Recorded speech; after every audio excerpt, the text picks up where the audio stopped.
Good morning. Update po tayo sa ating tanim na gulay. Ito po ang ating saging. Ayan po yan. Marapit na po yan. May suwi na po eh. Ayan po. Tsaka ito yung ating nakalibri sa bagyo na palaya. Malaki na po puno ng saging. Malapit na pumamunga yan. Ayan po.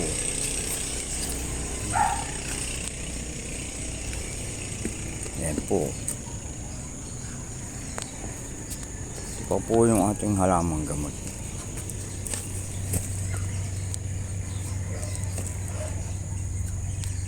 Ito po yung ating ampalaya pa. Natitira. Ayan po. Ito yung ating okra. Malapit na mamunga.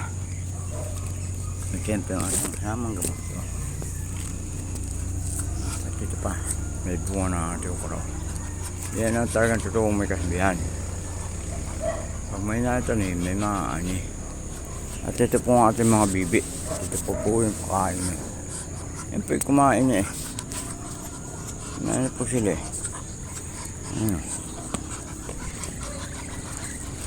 Ito po yung ating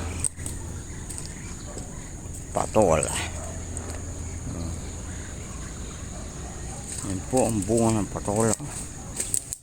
Dami po yan. Oh.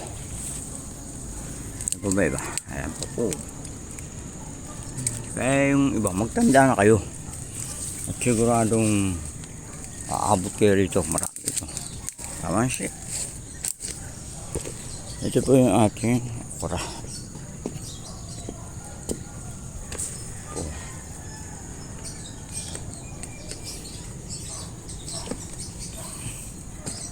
Ito okra.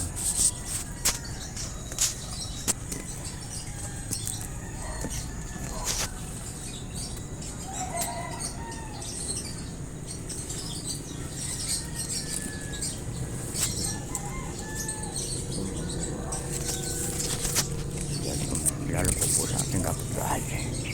Yan maingay kasi po.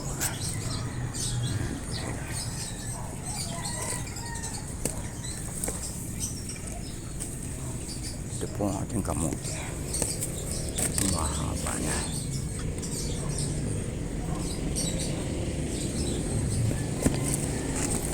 Hindi pa rito maliit.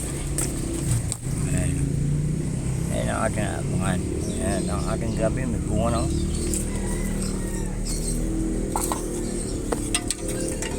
Ito po yung isa ko.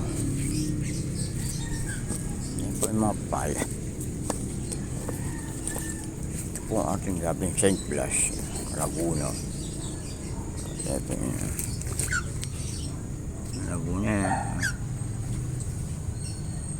At ito po yung ating dalawang papaya na aabangan. Yan po. Yan po sila. Malakalaka na po yun. Kung napanood nyo ng nakaraang vlog. At ito po yung mga mustasa. Mukhang aning-ani na. Nakuha na ang mga ari. Muli po magandang umaga sa inyo lahat. At buhay po tayo lahat.